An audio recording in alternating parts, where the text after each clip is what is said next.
The ratio of chickens to pigs to horses in the farm is 10:2:3. If the number of chickens is 120, find the number of horses in the farm.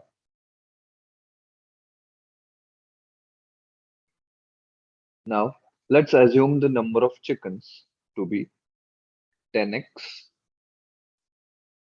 So pigs come out to be 2x and horses come out to be 3x. Now, number of chickens is given to us as 120. So 10x is equal to 120. So therefore, we get x is equal to 12. Now we have to find the number of horses. Number of horses is 3x. So therefore, that becomes 3 into 12.